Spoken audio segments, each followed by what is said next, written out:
O evento mais importante da história é o título da lição de célula de hoje que eu vou compartilhar com vocês. Galera, a pergunta que eu coloquei no quadro, no nosso quadro que eu utilizo bastante, eu quero que vocês reflitam. Por que, de fato, nós celebramos a Páscoa? É por causa só do coelhinho da Páscoa? Fala sério, né, galera? É impossível para nós, com a fé que temos, pensar que de fato é simplesmente por causa de um ovinho de Páscoa e de uma história feliz de um coelhinho que a gente comemora a Páscoa. Então vamos lá. A verdadeira Páscoa, ok? A palavra de Deus nos ensina sobre a verdadeira Páscoa, o evento mais importante da história. E aí eu vou ler para vocês em Lucas 22, dos versículos 7 até o 13. Se liga. Finalmente, chegou o dia dos pães sem fermento, no qual devia ser sacrificado o Cordeiro Pascal. Jesus enviou Pedro e João, dizendo: vão preparar a refeição da Páscoa. E aí eles responderam, eles perguntaram: onde queres que a preparemos? E ele respondeu: ao entrarem na cidade, vocês encontrarão um homem carregando um pote de água. Sigam-no até a casa em que ele entrar e digam ao dono da casa: o mestre pergunta: onde é o salão de hóspedes no qual poderei comemorar a Páscoa com os meus discípulos? Ele lhes mostrará uma ampla sala no andar superior, toda mobiliada. Façam ali os preparativos. Então essa é a parte inicial da nossa história e da nossa verdadeira Páscoa. Essa ceia, essa celebração onde Jesus ia dividir a mesa, ia dividir o pão, ia fazer todo aquele momento com todos os seus discípulos. Então, é exatamente esse o momento. Comer a Páscoa com os discípulos. A verdadeira Páscoa é essa. Então, você conhece, a pergunta que vem agora é a seguinte: você conhece a Páscoa judaica? Quais são as relações com a Páscoa cristã? E aí a gente vai falar um pouquinho sobre isso e depois a gente entende de fato o que é a Páscoa para nós. E a palavra de hoje é muito legal, por isso eu resolvi gravar para vocês isso, porque eu acho que é muito interessante a gente ter isso para sempre que a gente quiser visitar e entender de fato o evento mais importante da história, a nossa verdadeira Páscoa. Então, o Cordeiro Pascal remete diretamente à celebração da Páscoa judaica, que se chama Pesach, eu acho que fala dessa forma, instituída em Êxodo 12, quando Deus libertou o povo de Israel do Egito. E essa palavra, Pesach, em hebraico, significa literalmente passar por cima ou poupar. Então os hebreus sacrificaram o Cordeiro Pascal pela primeira vez cerca de 1400 a 1200 anos antes de Cristo. Naquela ocasião, Deus passou por cima das casas dos israelitas, marcadas com sangue nos umbrais, poupando os primogênitos da praga que atingiu o Egito. A Páscoa judaica, descrita em Êxodo 12, foi a refeição que Jesus comeu com os seus discípulos. Essa refeição foi composta por 3 alimentos principais. Primeiro deles, cordeiro sem defeito. O segundo, pães sem fermento. E o terceiro, ervas amargas. E aí fica uma outra pergunta para que possamos fazer a reflexão: qual destes alimentos era o mais importante na Páscoa judaica? Qual era o alimento central naquela refeição? E eu acho que a gente sabe essa resposta, né? Vocês pelo menos deveriam saber qual é essa resposta. Sem dúvida é o cordeiro, né?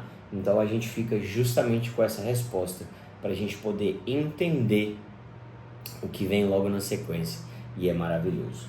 O prato principal.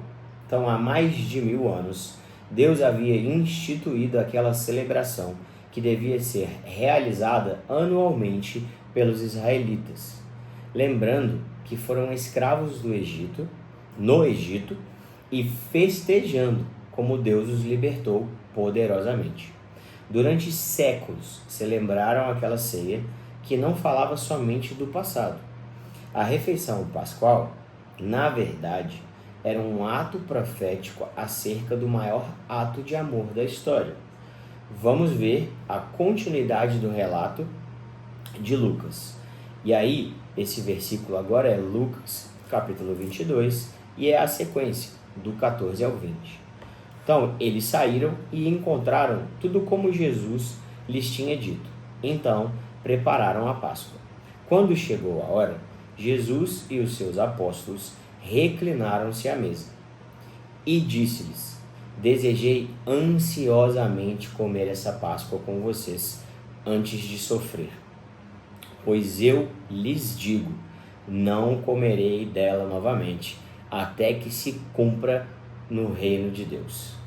Recebendo um cálice, ele deu graças e disse: tomem isso e partilhem uns com os outros, pois eu lhes digo que não beberei outra vez do fruto da videira até que venha o reino de Deus. Tomando o pão, deu graças, partiu-o e deu aos discípulos, dizendo: isto é o meu corpo dado em favor de vocês. Façam isso em memória de mim. Da mesma forma, depois da ceia, tomou o cálice, dizendo: este cálice é a nova aliança no meu sangue, derramado em favor de vocês. Olha como é poderoso isso, hein? Fala sério. Então, comentamos acima que o Cordeiro Pascual era o elemento mais importante daquela celebração, o prato principal, o elemento de destaque. Entretanto, quando os apóstolos relatam a experiência da última ceia com Jesus, nenhum deles, nem Mateus, nem Marcos, nem Lucas e nem João, citam o Cordeiro. Pergunta, de novo, no relato dos evangelhos sobre a última Páscoa de Jesus, quais são os dois elementos mencionados? Por que o Cordeiro não é mencionado? E nós já devemos saber essa resposta também. Quais são os dois elementos mencionados? Pão e o vinho. E depois, a outra pergunta, por que o Cordeiro não é mencionado? Porque Cristo Jesus era o Cordeiro e era o seu sacrifício que de fato seria feito por nós. Os 4 evangelhos mencionam somente 2 alimentos, o pão e o vinho. O Cordeiro não foi mencionado, pois ali estava acontecendo um marco, uma profunda transformação. Estavam se cumprindo diante dos olhos deles todas as profecias do Antigo Testamento. Olha como isso é legal. O Antigo Testamento se comunica com o Novo Testamento e é uma contraprova de tudo que aconteceria naquele momento. Isso é muito legal. A partir daquele momento, não seria mais necessário sacrificar anualmente um cordeiro, pois Jesus realizou o sacrifício perfeito e definitivo. Os discípulos olharam para Jesus e entenderam que aquele animal sobre a mesa era somente um símbolo, pois o verdadeiro cordeiro era Cristo, como João Batista já havia afirmado. E isso está em João 1, é o versículo 29. Vejam, é o Cordeiro de Deus que tira o pecado do mundo. Então isso foi dito e isso estava sendo comprovado. Em Hebreus 10, do versículo 10 ao 14, vou ler para vocês agora. Pelo cumprimento dessa vontade, fomos santificados, por meio do sacrifício do corpo de Jesus Cristo, oferecido uma vez por todas. Dia após dia, todo sacerdote apresenta-se e exerce os seus deveres religiosos. Repetidamente oferece os mesmos sacrifícios que nunca podem remover os pecados. Mas quando este sacerdote acabou de oferecer para sempre um único sacrifício pelos pecados, assentou-se à direita de Deus. Daí em diante, ele está esperando até que os seus inimigos sejam colocados como estrado dos seus pés, porque por meio de um único sacrifício, ele aperfeiçoou para sempre os que estão sendo santificados. Cara, eu acho isso muito legal. A palavra de Deus é muito poderosa. Eu me divirto todas as vezes que eu leio. De verdade. Nossa, isso é muito massa. O pão e o vinho, para que a gente entenda um pouco mais. Na última ceia, o Filho de Deus estava prestes a ser sacrificado no lugar de toda a humanidade. E a partir da crucificação, somente 2 elementos são necessários na ceia: o pão, que caracteriza o corpo de Cristo, e o vinho, que caracteriza o sangue de Cristo. Então, o corpo de Cristo, o pão, representa o corpo de Jesus entregue na cruz, o sacrifício feito pelos nossos pecados. Já o vinho, que é o sangue de Cristo, simboliza o sangue de Jesus derramado para remissão dos pecados, purificando e trazendo salvação eterna. Galera, isso é muito poderoso. Se a gente entende que Cristo, de fato, nos redimiu, Ele nos fez nova criatura diante do nosso reconhecimento de todos os nossos pecados e dessa entrega para Ele, a gente tem uma arma muito poderosa nas nossas vidas, que é justamente ressignificar o nosso ser, é entender quem eu sou de origem, como Deus pensou em mim, como Cristo gostaria que eu fosse. Essa é a minha nova versão. Esse é o novo Lucas que pode surgir diante de todo esse contexto que eu acabei de criar para vocês. O sacrifício dele nos renovou, nos lavou, nos fez novo de novo. E isso é muito poderoso se a gente entende o quanto a palavra traz isso para nós.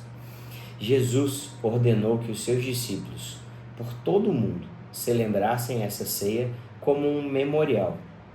Partilhar o pão é um ato de lembrar e participar espiritualmente da entrega de Jesus. Olha o quanto a Páscoa é grandiosa e nós menosprezamos esse momento que vivemos. O sacrifício de Cristo na Páscoa inaugura uma nova relação entre Deus e o homem. Ele é a nova ligação de todo esse contexto. Não mais baseada na lei, nos rituais e no sacrifício de cordeiros, mas na graça e na fé. Isso eu acho muito grandioso com tudo que a gente vive na nossa fé, porque eu entendi, e isso é uma coisa que dividiu muito a minha vida, é um divisor de águas para mim, que eu não precisava de nenhum intermediário mais na minha vida. A minha crença me permite ter uma ligação direta com o Pai. O Espírito dele habita dentro de mim e através disso eu tenho uma conexão única com ele. Eu não preciso de um atravessador. Isso para mim é muito lindo e é isso que me faz ser muito crente como eu sou atualmente. Vocês deviam aprender isso também.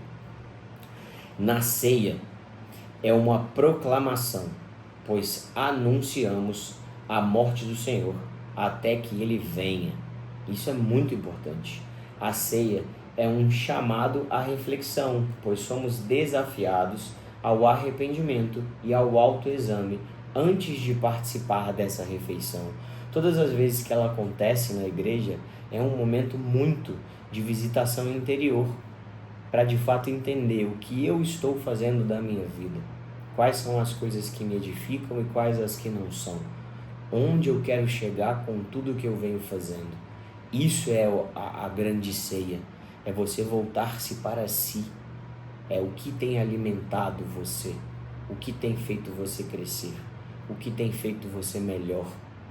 Esse é o grande reflexo de tudo isso que a gente está falando agora. Então, vou espirrar. Desculpa, galera. Participar da ceia é exclusividade daqueles que são discípulos de Jesus. E eu, Lucas, não entendia isso. Passei a entender, obviamente, há algum tempo. justamente porque é muito profundo o que a gente faz em todas as ceias. É uma autorreflexão de alguém que sim, já fez a escolha por Jesus, porque só assim você tem a conexão direta que eu acabei de falar há algum tempo atrás. Então, participar da ceia é a exclusividade daqueles que são discípulos de Jesus, daqueles que já fizeram uma aliança pública com Cristo por meio do batismo, uma declaração. Isso é lindo.